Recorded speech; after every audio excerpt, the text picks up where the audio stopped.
17h. Bonjour à tous, soyez les bienvenus. Et voilà. Nous sommes ravis d'être avec vous. Et vous êtes sur France Info en 2007 avec Jean Desmarais, c'est ça? C'était ça à l'époque? Avec Jean Desmarais, avec Marc Fauvel déjà. C'est ça. Eh oui. Avec Olivier Aymon. Voilà. J'en ai usé 3. C'est vrai. Ensuite, elle est allée à RMC, où tu as fait Joker de Bourdin, c'est ça, de mémoire. Hein. Et puis ensuite, il y a eu Europe 1, où il y a eu La France Bouge pendant 2 ans. La France Bouge pendant 2 ans et une année de 5h, 7h. J'étais abonnée au petit matin. Oui, c'est vrai. Les matinales et la mi-journée. Juste une question, Raphaël, puisqu'on te retrouve dans ce rôle-là, dans ce Tour de France avec Gilles. Est-ce que c'est La France Bouge qui t'a donné envie de faire ou d'aller vers le journalisme de solution, ou c'était déjà un peu avant? Je crois que c'était là avant, mais La France Bouge m'a aidé à révéler cette part qui était un peu enfouie. D'abord parce que je pense que j'ai toujours eu ça en moi. Je suis une fille d'entrepreneur, j'ai un papa qui est artisan peintre et j'ai toujours évolué dans un milieu de commerçants, donc de gens qui font des choses. Et peut-être que finalement, dès le 5h, 7h de Europe 1, où j'avais créé une petite rubrique à 5h20 du matin où je recevais la fameuse France qui se lève tôt, pour mettre en avant des initiatives, j'avais commencé déjà à défricher un peu ce territoire-là. Et puis Laurent Guimier est arrivé à la tête d'Europe 1. Laurent, que j'avais eu comme patron déjà à France Info, il m'a dit, écoute, tu vas prendre le midi 14h, c'est très bien, ce que tu vas faire, c'est que je vais te donner une feuille blanche. Tu vas être le Pierre Bellemare des temps modernes. Je dis, alors là, tu mets la barre quand même très très haut. Il me dit, non, mais l'idée, c'est que je voudrais que tu refasses Vous êtes formidable, mais à la sauce 2020. C'est-à-dire que tu vas aller trouver des gens formidables, il y en a partout. À toi de les mettre en lumière, à toi de montrer ce qu'ils font et de nous donner envie de les découvrir et de découvrir ce qu'ils font.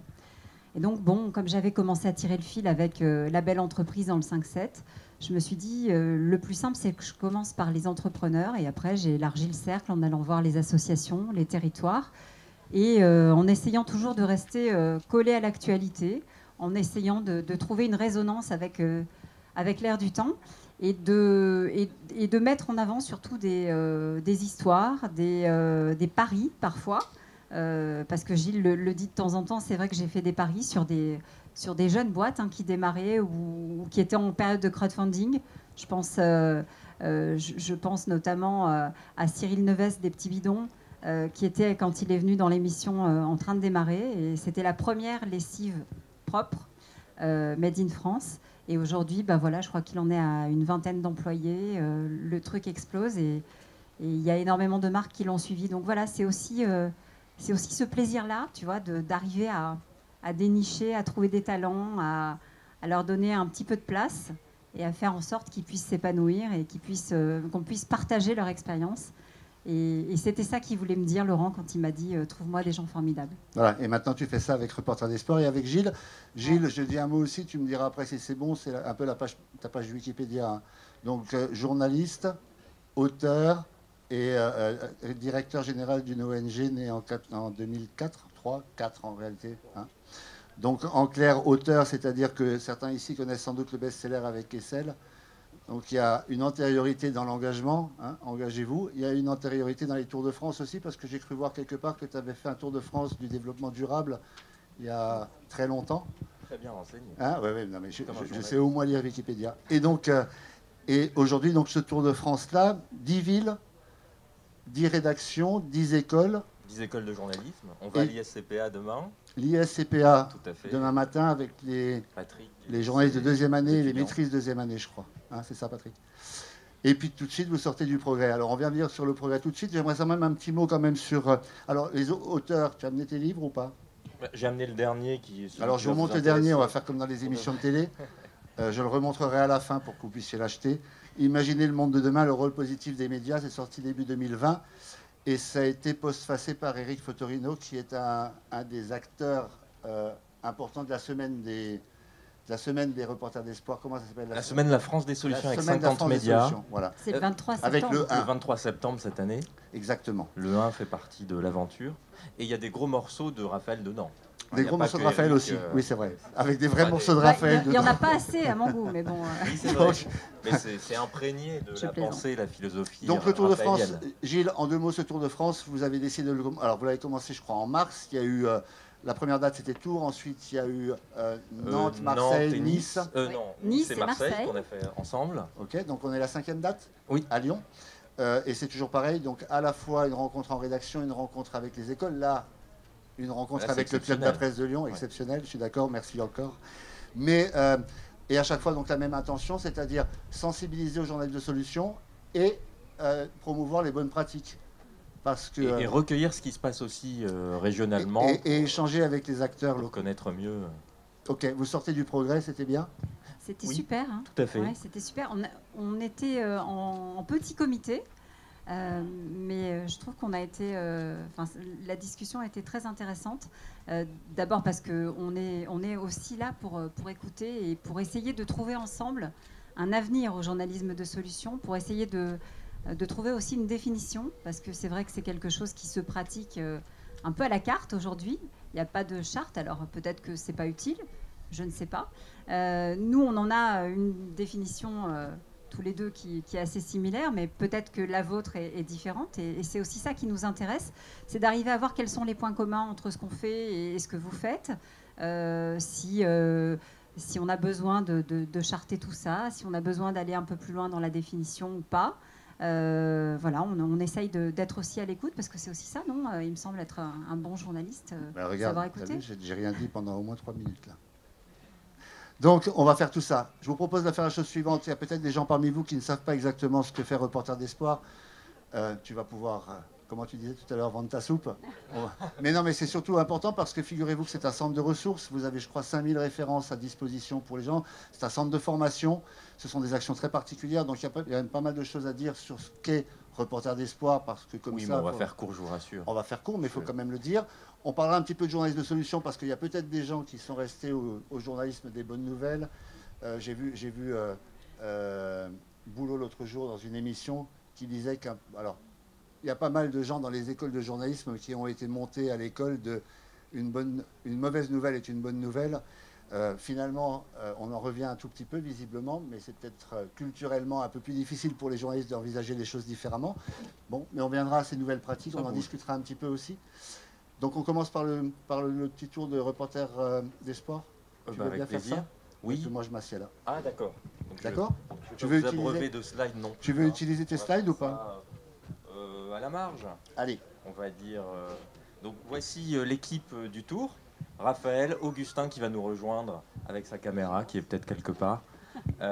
Et moi, donc je dirige cette association Reporter d'Espoir qui depuis 17 ans maintenant travaille sur ce journalisme de solution. Alors une définition, on en a une, hein, c'est tout simplement ne pas s'arrêter au constat des difficultés, des problèmes, mais couvrir aussi ce qui fait que les choses bougent, avancent parfois, reculent, les tentatives qui échouent et qui réussissent. Enfin, c'est un journaliste reflet de la complexité du monde tel qu'il est.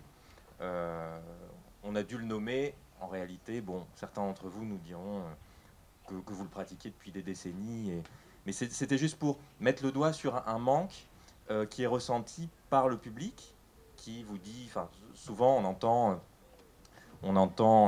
les bonnes nouvelles, ça n'intéresse personne, ça on l'entend dans notre milieu. Et côté public, on entend votre truc est trop anxiogène, le journal télévisé au bout de 2 sujets, j'en peux plus, je zappe, donc je vais vers du divertissement. L'information est trop négative, elle se polarise sur des sujets de plus en plus polémiques.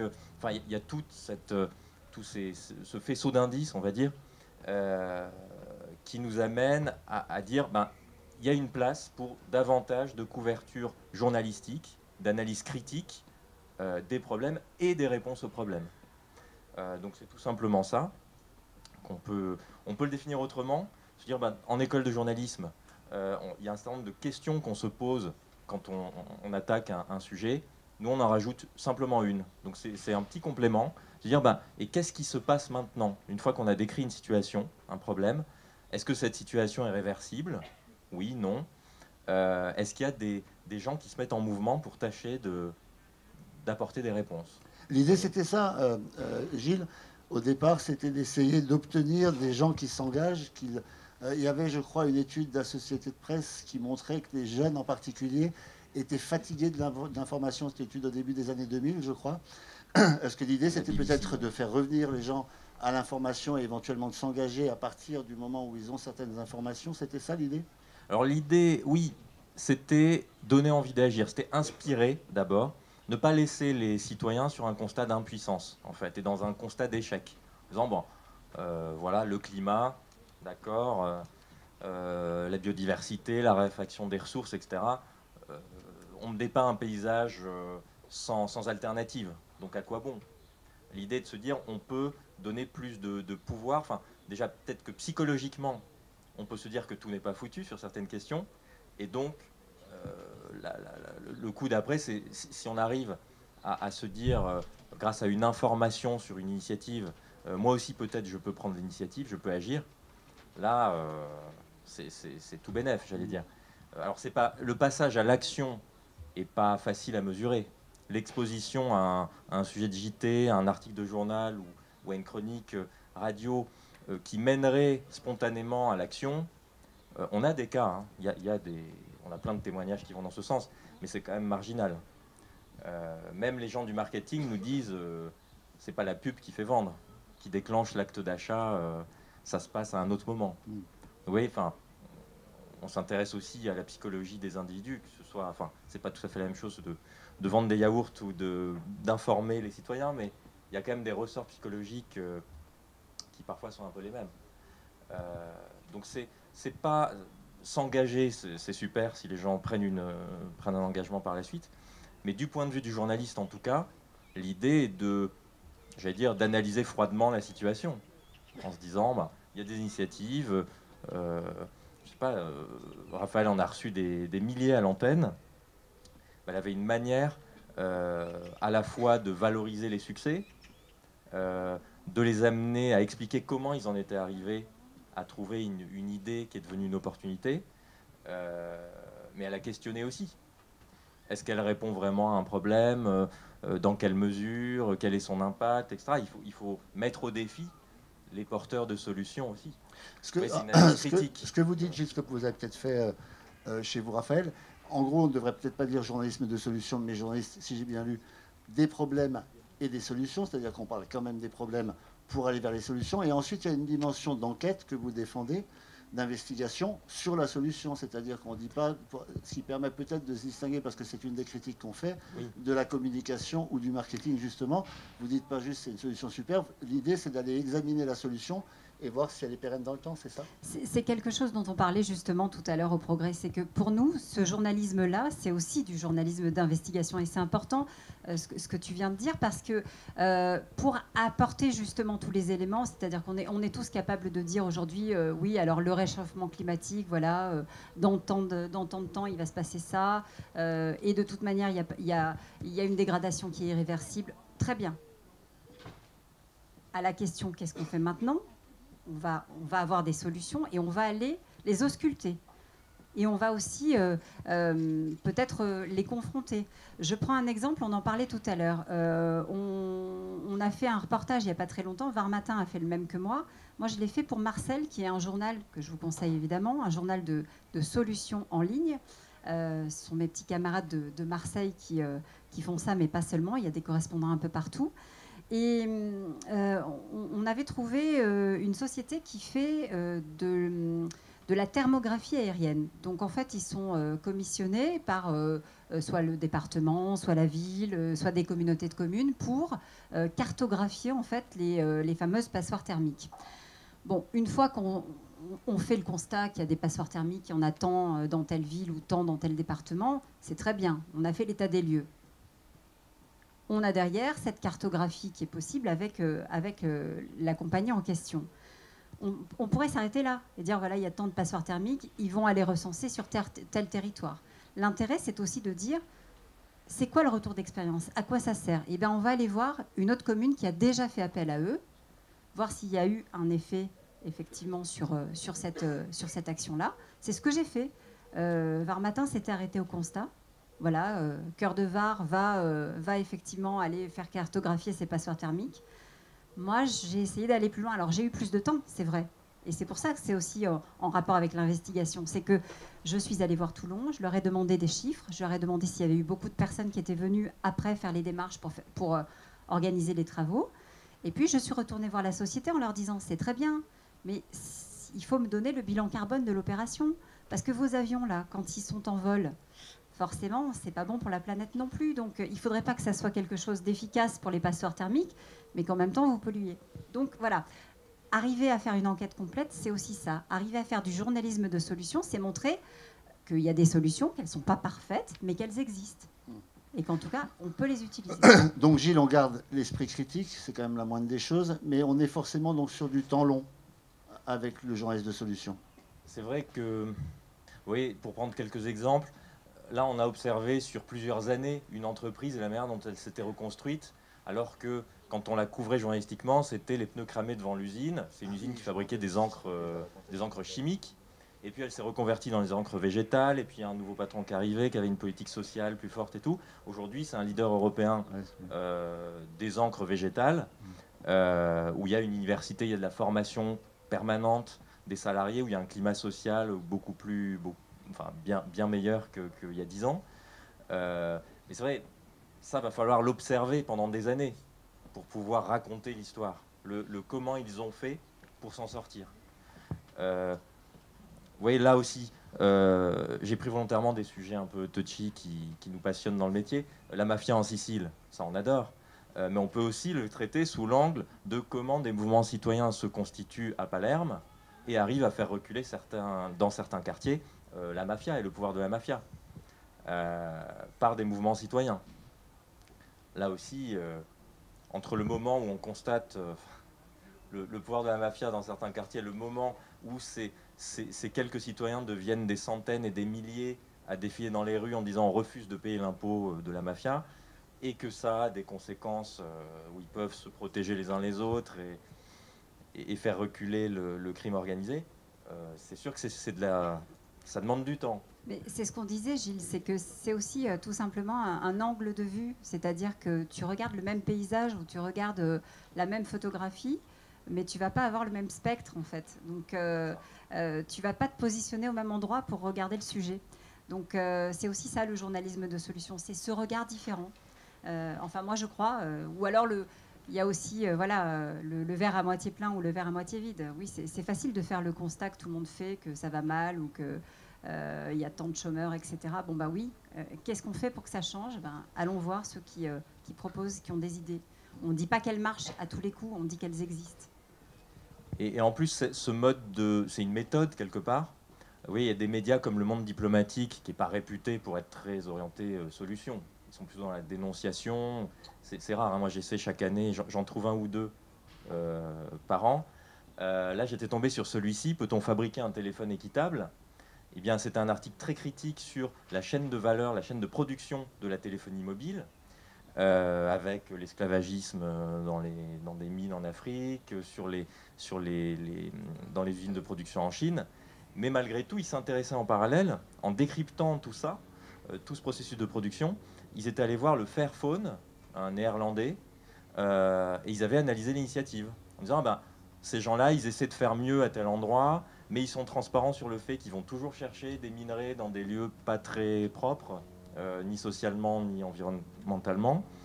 Donc quelque part, c'était une quête de solution, mais en parlant aussi, en abordant les limites de la solution.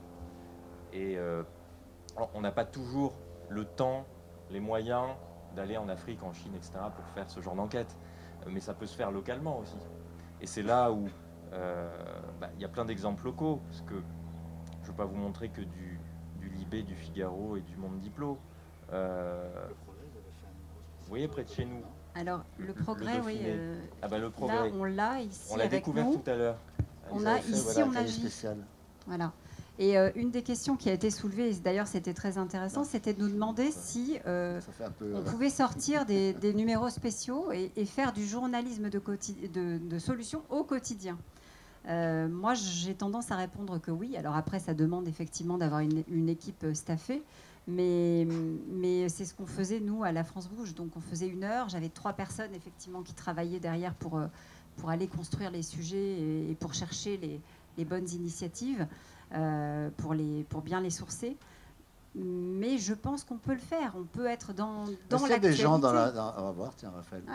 Est-ce qu'il y a des gens dans la... dans la salle? Oui.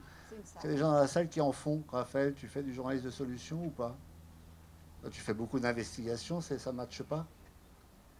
Raphaël, c'est l'arrière-cour, c'est le monsieur qui est juste là-bas, qui a lancé l'arrière-cour il y a quelques mois maintenant. Alors l'investigation et le journalisme de solution, c'est pas, ça se mixe pas facilement. Ah, est-ce que vous... Attends, bouge pas, je vais te donner. Ah, il y a Médiacité à Lyon qui fait ça, entre autres. Est-ce que j'ai assez de fil pour toi? Je te donne le micro, Raphaël, viens. Oh bah oui, dis un mot. Est-ce qu'il y a des gens qui font du journalisme de solution parmi vous? Est-ce que les équipes de Tout va bien sont ici, par exemple? Parce que ça existe, hein, c'est un média lyonnais.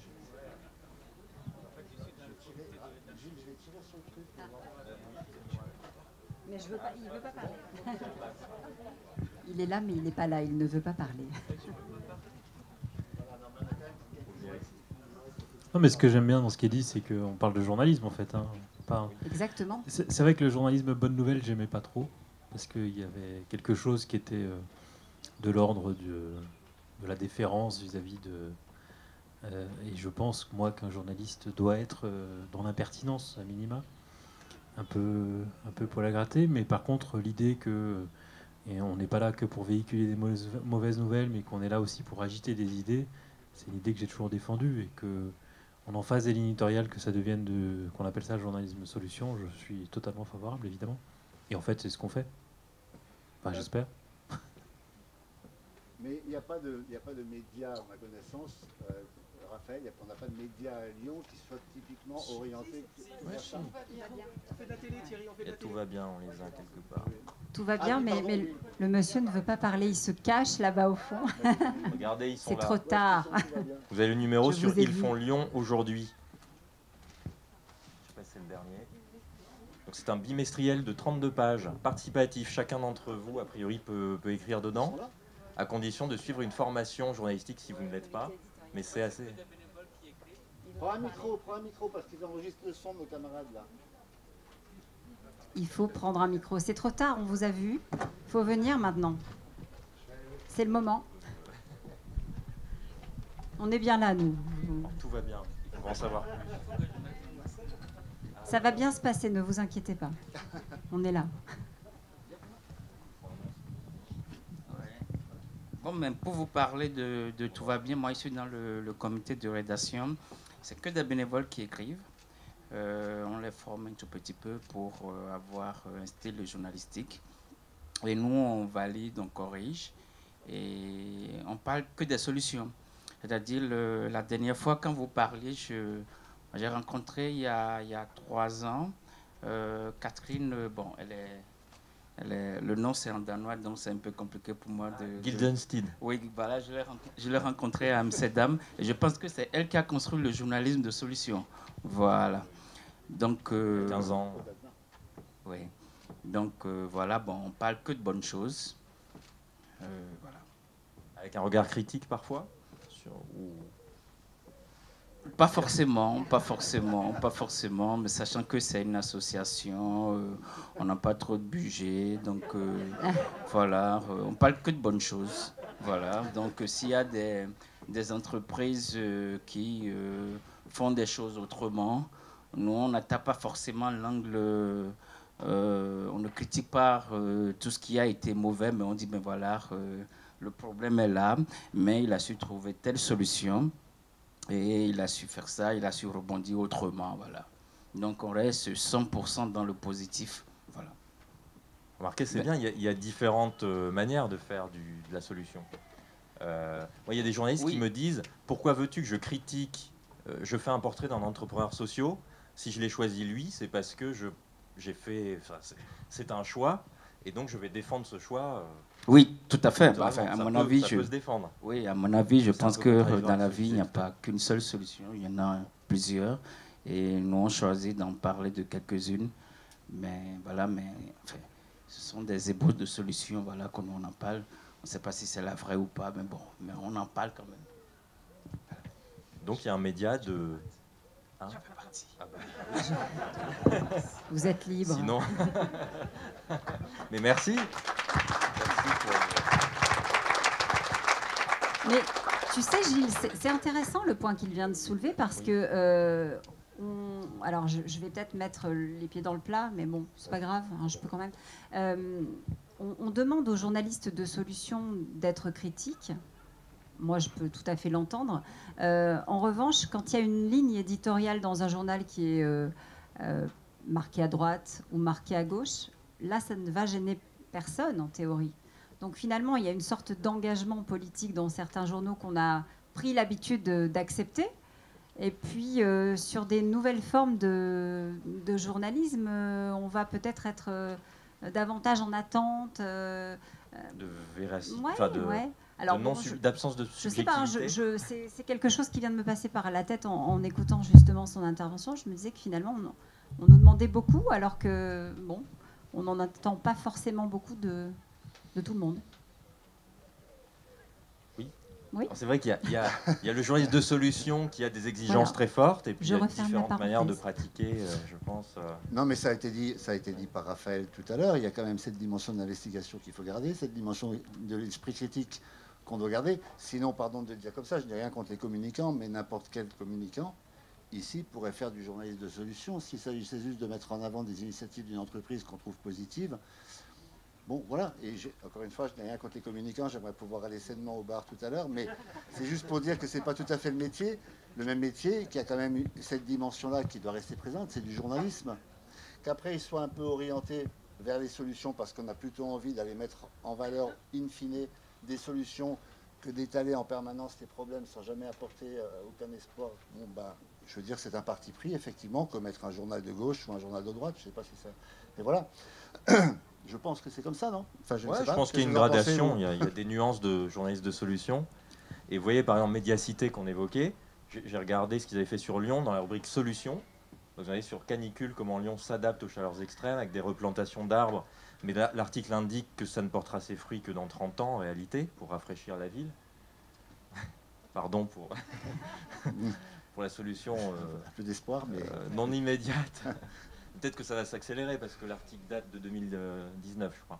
Le supermarché coopératif Demain qui veut sortir de l'entre-soi. Et puis comment sauver les dernières terres agricoles de la bétonisation.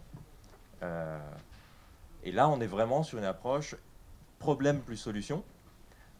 Où en général, ce que j'ai remarqué, Médiacité va voir dans une autre ville, par exemple sur le bio dans les cantines, ils avaient fait un reportage sur ce que pourrait faire Toulouse en s'inspirant de ce qui se passe à Nantes et à Strasbourg, enfin dans quelques autres villes.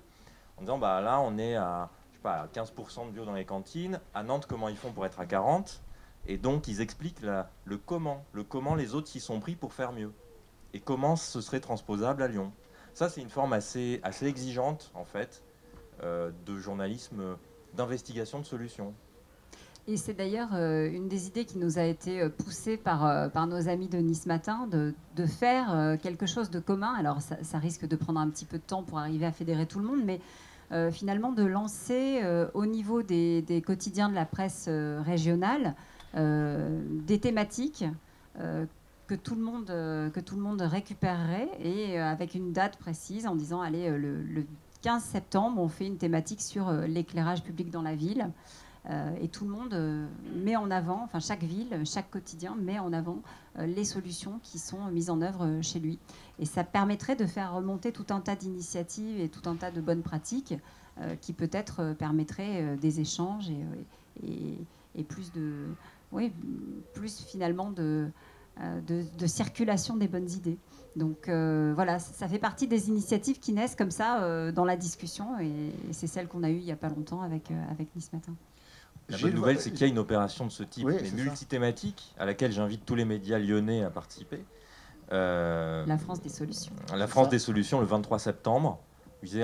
L'année dernière, on était 55 médias, dont 20 titres de presse quotidienne régionale. Tous les titres du groupe EBRA, donc Le Progrès, Le Dauphiné Libéré, l'Alsace, etc.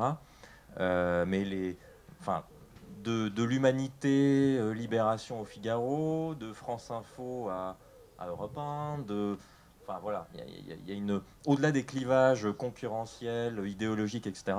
On arrive tous, une fois par an, à se retrouver sous une bannière commune, en disant la France a des solutions, oui, on les traite journalistiquement. Et donc là, on va faire la prochaine édition le 23 septembre. Mais elle est multithématique. Et peut-être qu'on ira effectivement dans le sens qu'indique Raphaël, de décliner ça en opérations plus thématisées. 55 rédactions mobilisées pour la dernière édition, donc sur une journée, c'était les 24 heures, hein, c'est ça? Oui, 24 heures, heures, c'était la semaine. Mais l'édition précédente, c'était 50. Alors, je ne sais pas pour essayer de tirer des plans sur la comète, mais globalement, est-ce que tu dirais que, et toi aussi Raphaël, est-ce que globalement vous avez l'impression que c'est un message qui est assez facile à faire passer et que finalement c'est un mouvement, on va dire, le journalisme de solution qui a tendance à se développer, compte tenu des attentes peut-être aussi des citoyens, ou est-ce que ça reste encore difficile, aussi difficile que certains détracteurs peuvent le penser d'ailleurs? En fait, il y a 15 ans, on nous disait les bonnes nouvelles, les trains qui n'arrivent pas à l'heure, enfin les trains qui arrivent à l'heure, ça n'intéresse personne. On est un peu sorti de ce vocable, ou sinon c'était la figure d'Albert Londres, mettre la plume dans la plaie, on l'entend toujours. Mais c'est vrai que j'ai l'impression que dans le milieu journalistique, on a quand même évolué, on n'en reste plus à ça. On est convaincu qu'il faut en faire, parce que toutes les études de lectorat qu'on peut mener nous montrent que nos lecteurs sont en attente. Vous voyez, il y a une grande enquête France Télévisions Radio France qui a été menée il y a 1 an et demi, qui s'appelle Ma télé, ma radio demain, auprès de 150 000 personnes. Et il y a une des stats, c'est que 82% de ces 150 000 disent vouloir davantage d'initiatives positives. Alors chacun le dit avec ses termes, initiatives positives. Mais le Figaro me dit la même chose, que spontanément dans les enquêtes de lectorat, ça ressort.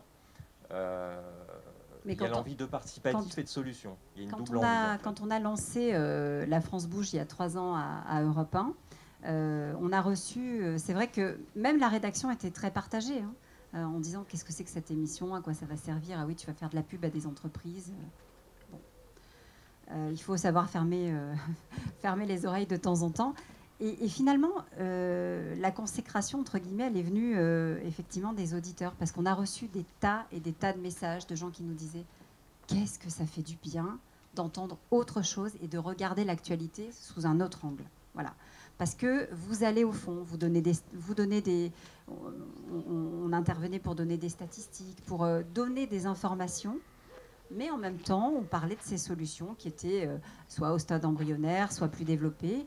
Mais voilà, on donnait des perspectives, on faisait un état des lieux, c'était complet. Et les gens s'y retrouvaient. Donc on avait énormément de messages tous les jours pour nous dire, voilà, ça change, c'est quelque chose qu'on n'entend pas. Aujourd'hui, si vous prenez les télés, les radios, la presse en général, vous avez de plus en plus de médias qui sont en train de le décliner. Alors soit avec une chronique dans un JT, celui de 13h par exemple de France 2, ou alors sur TF1 aussi. Également. Mais France 2, c'est un peu plus neuf dans leur manière d'aborder les choses. C'est avec avant. Non, sur France 2, c'est arrivé avec Julien Bugier au 13h et avec Laurent Guimier qui avait déjà fait ça effectivement à Europe 1. Donc voilà, il y a des changements qui sont en train de s'installer. On s'aperçoit qu'il y a des télés aussi qui se montent, il y a des télés privées, il y a de plus en plus de podcasts qui traitent de ces sujets. Ça veut dire qu'il est en train de se passer quelque chose. S'il y a de plus en plus de chroniques un petit peu partout, c'est pas un hasard. C'est que on a su entendre ce que nous disait notre public et aussi peut-être que les mentalités sont en train de changer. Parce que c'est aussi ça qui est important, c'est de voir comment nous, journalistes, qui sommes quand même parfois un peu en défense de notre précaré, on arrive à s'ouvrir un petit peu et à se dire, ok, peut-être que je dois aussi un petit peu changer, un peu évoluer sur ma manière de faire. Gilles, pour les gens, puisque tout à l'heure on disait que Reporters d'Histoire, c'était bien plus qu'une ONG et une agence d'information. On n'est plus agence depuis longtemps. Ah bon? Mais oui. Ah pardon. On s'est recentré sur le cœur associatif. J'ai vu ça sur le site, non? Tout à fait, dans l'historique. Ah oui, d'accord. C'est pas tout à fait bien actualisé alors. On n'avait rien contre. D'accord. On produisait des contenus pour Rue 89, Libération, Version Fémina, Le Figaro, etc. Qui à l'époque nous sous-traitaient ce genre de contenu parce que c'était un peu neuf pour eux. D'accord. Et hélas, ce marché a décliné. Ok. Voilà, il y avait plus. Autant pour moi. Et on n'a pas pris le tournant en fait de faire du podcast ou autre. Mais en fait, c'était une volonté pour nous de redevenir une association pleinement centrée sur des outils, la création d'outils au service des journalistes et des médias. Alors j'allais y venir, donc Et on a eu plusieurs vies. L'idée, c'est que, par exemple, solutions. si certains médias veulent s'y mettre, certains journalistes veulent s'y mettre, du coup, vous avez tout un tas d'outils, vous, que vous mettez à disposition de ceux qui veulent se lancer. Qu'est-ce que vous pouvez concrètement proposer, par exemple, à des journalistes indépendants ici ou à des médias ici qui aimeraient créer des rubriques? Il y a des outils, il y a de la formation, il y a une banque de données, il y a tout un tas de choses que vous proposez. Est-ce que tu peux nous dire ça un peu par le menu? Vends ton catalogue, Gilles. Bah, déjà, nous, on a trois types d'actions. Le prix, on est là pour valoriser les journalistes, les innovateurs des médias, les étudiants, en journalisme ou pas d'ailleurs, en médias, on va dire au sens large. On en est à la 11e édition du prix. À ce propos, juste un truc, oui. je n'ai pas lu sur le site le palmarès de l'édition de... Ah non. Donc je suppose que c'est à la fin que tu vas l'annoncer. Ah non, c'est le 1er juillet. Comment? On n'avait pas négocié l'avant-première. Le prix Reporter d'Espoir, je pensais qu'on aurait au moins une catégorie en avant-première, mais non. Ah, je suis désolé, hein, il y a 14 membres du jury derrière nous. Je suis pas sûr qu'ils... 1er juillet, on en reparlera à la fin. Ouais, on en reparle le 2, enfin, ou le 1er. Donc, valoriser l'existant, parce qu'on n'a rien inventé. Hein. Enfin, on a inventé des méthodes, des outils. On va voir nos confrères pour inventer des formations, créer des lignes éditoriales nouvelles. Mais voilà, il y a des gens qui font ça depuis des décennies. Donc le prix. Le lab, c'est là où on innove, on expérimente, on crée des outils en fait. Mais ça peut être des rencontres physiques, comme là on va à la rencontre des étudiants. Ça peut être des formations. On a monté avec l'ESJ Pro, qui est un organisme de formation continue des journalistes, une formation journaliste de solutions, sous des aspects purement éditoriaux, et d'autres formations sur des aspects aussi communautaires. Comment créer, fédérer des citoyens, des lecteurs, autour d'une offre éditoriale journaliste de solutions. Donc ça va parfois un peu au-delà de l'aspect journalistique pur. Des études, tu citais notre travail sur le climat. Alors hélas, je ne vais pas pouvoir vous le présenter, mais on a fait une étude, on a regardé en presse écrite, en télé, en radio, etc., par type de médias, ce que représentait le climat. Et on s'est aperçu, pour dire un chiffre global, hein, ce serait injuste à l'égard de certains médias, mais les contenus sur le climat pèsent pour 1% du volume des sujets produits. On ne dit pas que c'est bien ou que c'est mal, c'est juste un constat. Et vous prenez la presse quotidienne, régionale, elle est à 0,7%. La presse nationale est à 2,5-3%. Mais tout ça évolue et ne cesse de croître. Mais nous, on a regardé sur la durée, on a regardé sur 10 ans la manière dont les médias évoluent là-dessus. On a vu que, évidemment, les mouvements de jeunesse menés par Greta et d'autres étaient évidemment embarqués les médias, les inciter à couvrir ces sujets, que les conférences climat étaient évidemment, surtout quand elles se passent à Paris, des moments où le climat apparaît en tête. Et après, on a regardé la tonalité des sujets sur le climat. Et on a vu que la PQR, la presse quotidienne régionale, est beaucoup plus constructive et orientée solution que la presse nationale.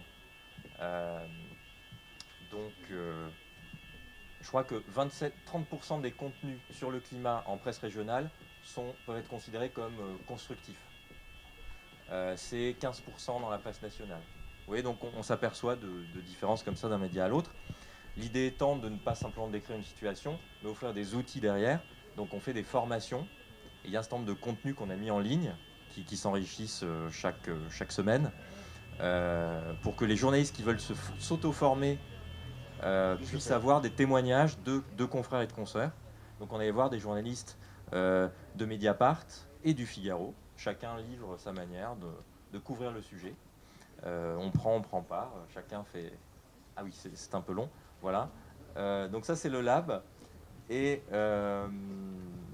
si je devais vous montrer un outil, enfin vous parlez d'un outil, c'est cette plateforme qu'on va lancer le 1er juillet, mais qu'on annonce en avant-première ici même, à défaut d'annoncer les lauréats du prix. C'est accessible gratuitement à tous les journalistes. On a commencé à constituer une base de données d'idées de sujets qui pourraient être couvertes. Pour le moment, il y a 1400 sujets. On espère atteindre les 5000 d'ici quelques mois. Pour que vous puissiez, avec l'aide d'un moteur de recherche, géographique, thématique, il y a plein de critères, identifier des sujets à traiter. On espère que ce sera un outil utile Et Parce c'est qu'en fait- collaboratif. Et c'est collaboratif, oui, parce que vous êtes invités à partager vos solutions. Alors, pas forcément les journalistes, hein, mais les acteurs de terrain. Après, bon, on les filtre, hein, je vous avoue. On prend pas selon le stade de maturité, etc. Mais il y a l'idée d'avoir une diversité d'initiatives, évidemment.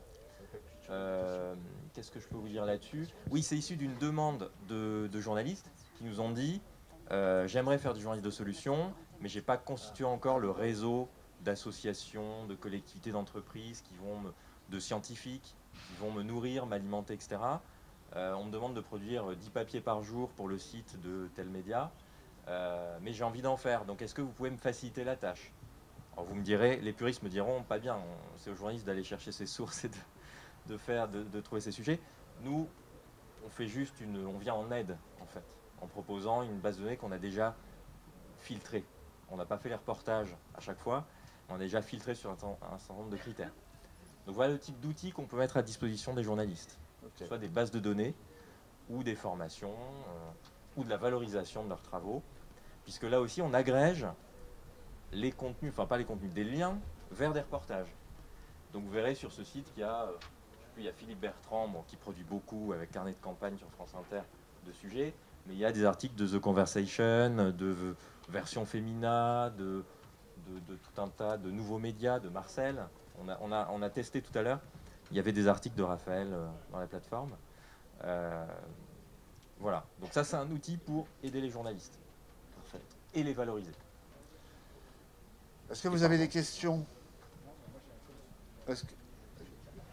Commentaires. Bonsoir, Alexandre Chabel. Une intervention extrêmement rapide. J'ai eu la chance de côtoyer Gilles sur les trophées de la paix économique il y a 2 ans à Grenoble, qui était une grande première. On a parlé d'espoir. Je voudrais juste confirmer qu'à mon avis, être reporter d'espoir, c'est enfin apporter une perspective à notre métier, parce que nous ne sommes plus crédibles et parce que nous avons une responsabilité sociale. Et je pense que nous sommes responsables aussi du moral de nos concitoyens. Et donc, en ce sens-là, nous avons la responsabilité d'apporter des solutions positives. C'est pour cela que je vous annonce, avec ta permission, Gilles, le lancement en avril dernier, il y a quelques semaines, de Chic Planète TV, une web TV à Lyon. C'est une initiative personnelle qui, pour l'instant, est du ressort du bénévolat. Chic Planète TV valorise les actions RSE de toutes les entreprises, avec, et c'est dit dans la ligne éditoriale, une approche extrêmement positive. Donc je vais dans le sens qui a été décrit tout à l'heure par notre confrère. On peut apporter des solutions positives, et on le dit, on ne s'en cache pas.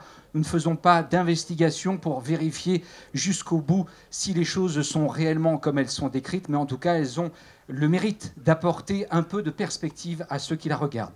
Et Chic Planète TV, parce qu'on sent que c'est positif, parce que Chic Planète, c'était un titre d'un groupe lyonnais, l'affaire Louis Trio, et que Chic Planète TV veut dire qu'on fait une émission vidéo chaque mois avec nos petits moyens, et on peut tourner avec des iPhones, on a des moyens digitaux aujourd'hui pour diffuser, pour porter la bonne parole. Voilà, merci beaucoup, et vraiment, chapeau, félicitations pour ce que vous faites.